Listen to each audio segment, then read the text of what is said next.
Peace. Welcome to the YouTube live book reading of The African Origin of Civilization, Myth or Reality by the great Dr. Cheikh Anta. And I'm your moderator and narrator, Master Fitness Trainer, Uriel Riley. And we pick up at page 111. Divine days and nights. Peace, YouTube. All right, so here we go. Live from the light here in LA. After wonderful solar return for Isis the Magnificent.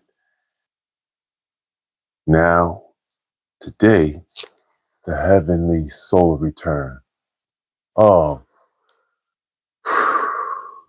Grace Calloway.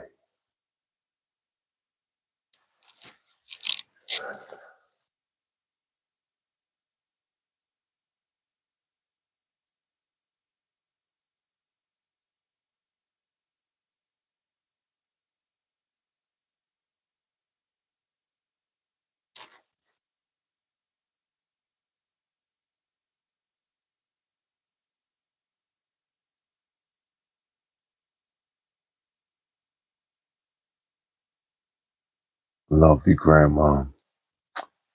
You're walking with me, watching me every step.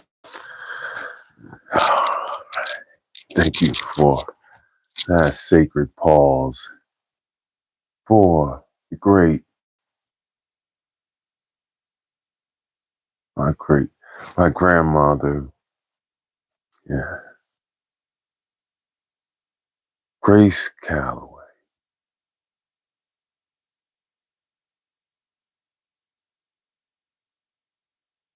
All right. 100, page 111. Divine Days and Nights. Here we go. We're at the top on this 18th edition and reading of this book. Here we go. The African Origin of Civilization, Myth or Reality. Welcome, YouTube. Here we go. Page 111 at the top. At this point, we have indeed reached a period of demarcation when the Indo-European world was freeing itself from the domination of the Black Egypto-Phoenician world. This economic and political struggle, similar in all respects to that which colonial countries are now waging against modern imperialism, was supported, as it is today, by a cultural reaction caused by the same reasons. To understand the Orestes of Aeschylus and Virgil's Aeneid, we must view them in the context of this cultural oppression, instead of interpreting as a Bachofen and others believe the universal transition from matriarchy to patriarchy. These works mark the encounter and conflict of two different conceptions, the one with deep roots in the Eurasian plains and the other embedded in the heart of Africa. At the outset, the latter, matriarchy, dominated and spread throughout the Aegean Mediterranean thanks to Egypto-Phoenician colonization of populations, sometimes even white populations, but whose inconsistent culture permitted no positive reaction at the time. This was perhaps true of the Lycians and several other Aegean groups, yet the writers of antiquity unanimously report that these ideas never really penetrated the white world of Northern Europe, which rejected them as soon as it could, as notions alien to its own cultural conceptions. This is the meaning of the Aeneid. It, in its form, most foreign to the Northern mentality. Egypto-Phoenician cultural imperialism hardly survived economic imperialism. The history of humanity will remain confused as long as we fail to distinguish between the two early cradles in which nature fashioned the instincts, temperament, habits, and ethical concepts of the two subdivisions before they met each other after a long separation dating back to prehistoric times.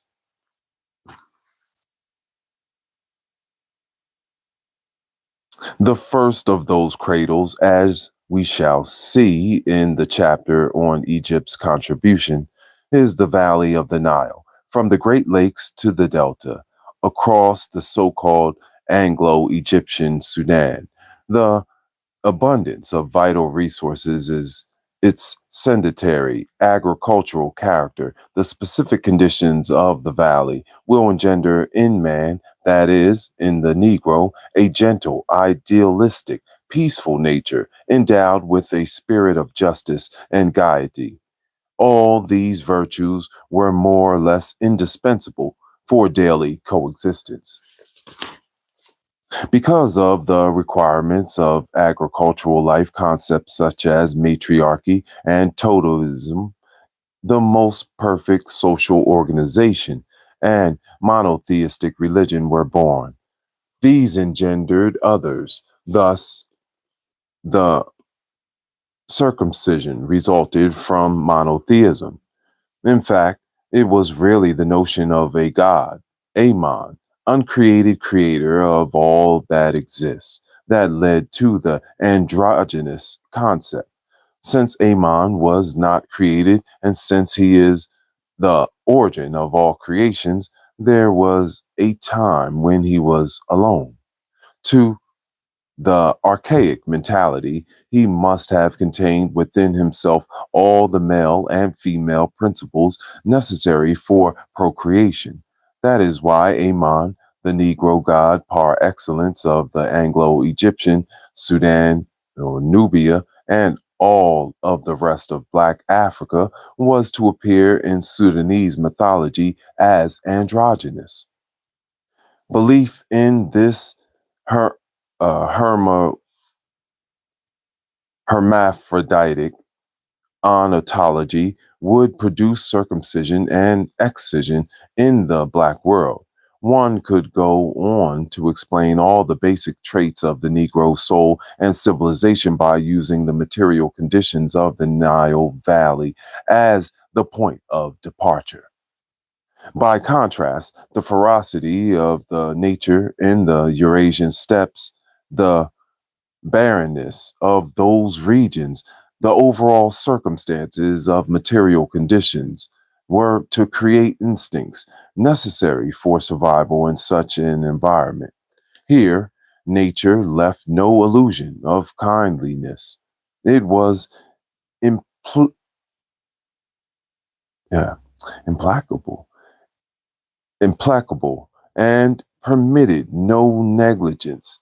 Man must obtain his bread by the sweat of his brow. Above all, in the course of a long, painful existence, he must learn to rely on himself alone and on his own possibilities. He could not indulge in the luxury of believing in a benef- uh, benevolent or beneficent God who would shower down abundant means of gaining a livelihood instead. He would conjure up deities, maleficent and cruel, jealous, spiteful, as in Zeus, Yahweh, among others. In the unrewarding activity that the physical environment imposed on man, there was already implied materialism, anthropomorphism, which is but one of its aspects, and the secular spirit. This is how the environment gradually molded these instincts in the men of that region, the Indo-Europeans in particular. All the peoples of the area, whether white or yellow, were instinctively to love conquest because of the desire to escape from those hostile surroundings. The Malu chased them away. They had to leave it and or succumb. Try to conquer a place in the sun in a more clement nature. Invasions would not cease once in initial contact with the black world to the south had taught them the existence of a land where the living was easy, riches abundant, technique flourishing. Thus, from 1450 BCE until Hitler, from the barbarians of the 4th and 5th centuries to Genghis Khan and to the Turks, those invasions from the east to west or from north to south continued uninterrupted. Man in those regions long remained a nomad. He was cruel. The cold climate would engender the worship of fire, to remain burning from the fire of Mithras, to the flame on the tomb of the unknown soldier under the arch of triumph, and the torches of the ancient and modern Olympics. Nomadism was responsible for cremation, thus, the ashes of ancestors could be transported in small urns. Thus, custom this custom was perpetuated by the Greeks. The Aryans introduced it to India after 1450, and that explains the cremation of Caesar and the Gandhi in our own epic. Obviously, man was the pillar of that kind of life. Woman's economic role was much less significant than in Black agricultural societies. Consequently, the nomadic patriarchal family was the one embryo of social organization. The patriarchal principle would rule the whole life of the Indo Europeans, from the Greeks and Romans to the Napoleonic Code to our day. This was why women's participation in public life would arrive later in European than in Negro societies. If the opposite seems true today in certain parts of Black Africa, it can be attributed to Islamic influence. These two types of social concepts clashed and were superimposed upon the Mediterranean. Throughout the entire Aegean epic, the Negro influence preceded of the Indo-European. All the populations of the periphery of the Mediterranean at the time were Negroes or Negroids. Egyptians, Phoenicians. What whites there were came under the economic and cultural Egyptian Phoenician influence. Greece, epic of the Boeotians, Asia Minor, Troy, Hittites, allies of Egypt, Etruscans in northern Italy, allies of the Phoenicians, with strong Egyptian influence, Gaul, crisscrossed by Phoenician caravans under the direct influence of Egypt. This Negro pressure extended as far as certain German tribes who adored Isis, the Negro goddess.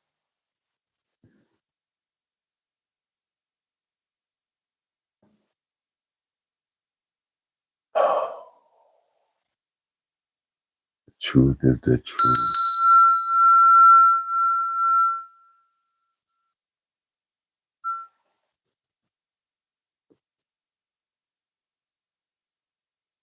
Drop a pin right there because we're getting in some really good information, right? Peace, hi, it's hard love.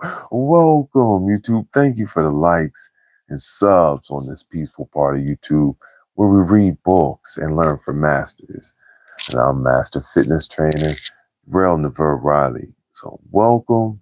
Thank you for reading with us. I will put a brief vocabulary in the description when we're finished and it's complete uploading. Thank you so much for being here. Divine Sunday. Happy solar return, heavenly solar return to our grandmother, Grace Calloway. So, wanted to come on and honor her, give a brief reading And we go back out into the world, shine our light.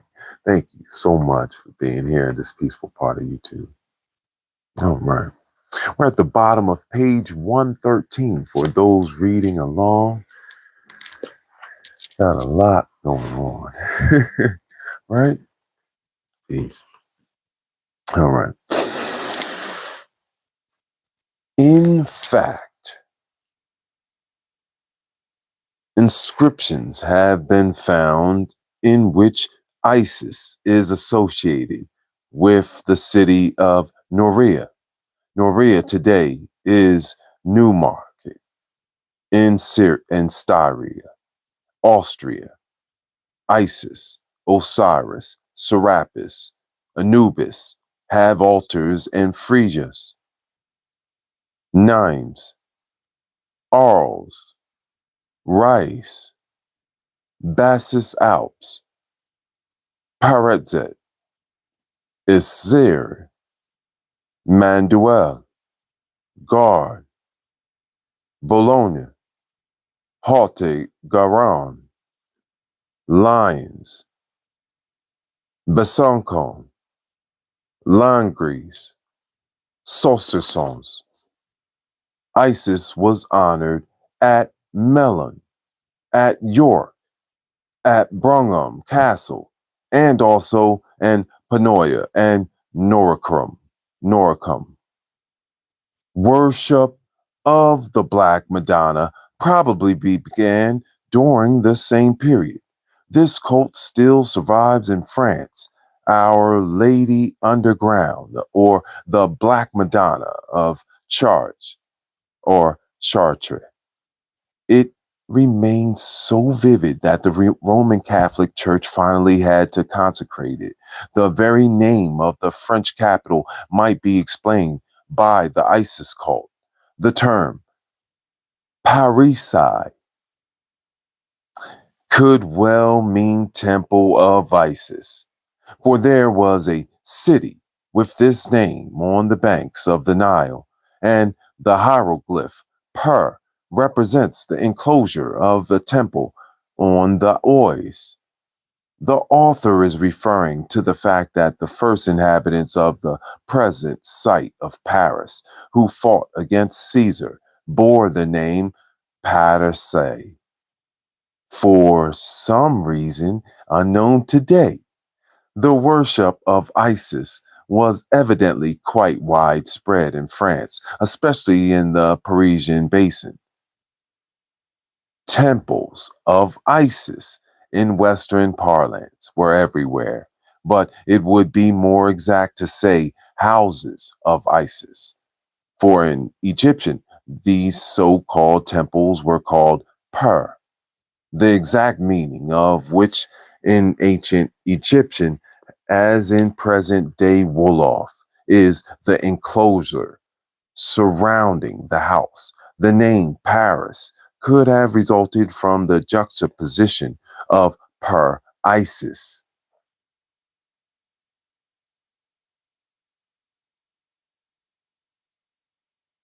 A word that designated certain cities in Egypt, as Hubac observes, quoting Maspero.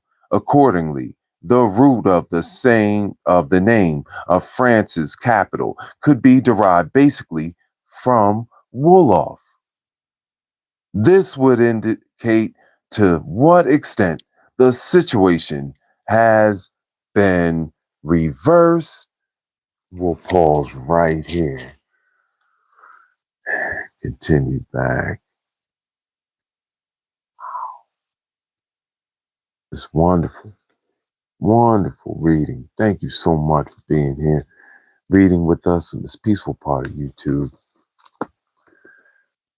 The African Origin of Civilization, Myth or Reality by Dr. Cheikh Anta, edited and translated by Mercer Cook. So grateful and thankful for this wonderful day, giving thanks to Grace Calloway. I love you so much, grandmother. So grateful and thankful to have life such a beautiful life with you. And I remember when we were reading Love Like Sky, and when they came back with the games for the party, and they were saying, "Oh, I think it was Peaches was saying, I've never heard of these games," and one of the games was pickup sticks, and I can still remember. I didn't even have to go into meditate too much with this, but I remember sitting with my grandmother. It would just be me and her at certain times. You know, I'm sure it was like that with all my cousins. And so there was a rare time that it wasn't me and my sister together because we're so close in age, and would be like staying or just being watched by my grandmother during the day. And while my dad and mother were at work, or my mother was with maybe Tamika or Marquise. And that's one of the games. I would sit in the kitchen and play with her. Because she would be cooking and, you know, out in the garden. There would be crystals all in the garden. And so she would always be doing something cleaning or washing clothes or, you know, preparing food. And in her downtimes, we would sit there and play pickup sticks. And I was thinking about when we were reading that book, I was going to say it then. I was thinking, you know, that's a game that a lot of people have no idea how to play. And I can still remember vivid, you know, has to be one, make sure you don't move the others and touch the others. It's just a wonderful time with my grandmother. So we honor you so much, Grandma Calloway. Love you, all of your great grandchildren and grandchildren. We all love you so much, Grandma. We know you're watching over us. We're grateful. Always making sure. See, she was Gully Geechee, so she spoke very fast, and she had very long hair, Lenape tribe, and grew up in. My grandfather said when he saw my grandmother, the first time he saw her, he said, "That's going to be my wife," to his friend. And that's what happened. They married for 60 plus years. Cheers, Grace, Mays, Bennett's, Calloway. I love you, Mom, Dad, Isis, Mika, Marquise, all our friends and family. I love you so much. Thank you.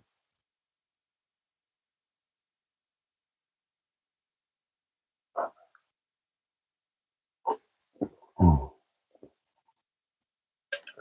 Mm. Wonderful love water. Thank you. I love you. I love you. I love you. All right. I want you to go out there, shine your light, have a wonderful day. Congratulations to all that have moved on to the next round of your elevation, right? Because that's what we always want to do. Continue to get better every day. Elevate every day, even if it's just a little bit. So come on here and read to you. Also like to give you gems and tips. So if you haven't yet, it's in the harmonic vibrational. But it says this is going to help hone your mastery. Look at your birth date and track to right now, today, How many days and nights have you been on this planet? Something to meditate with. Love you. We're shaking it up on YouTube. Definitely reading books. Woo! Waking it up. Playing our part. That's all you can do. Play your part. I told you, as long as you're staying in the righteous way, things will just align. You'll get whatever you need. Yeah. Ay, ay, ay, ay, ay. Love, love, love you. Ay, ay, ay, ay, ay, ay, ay, ay, ay. Love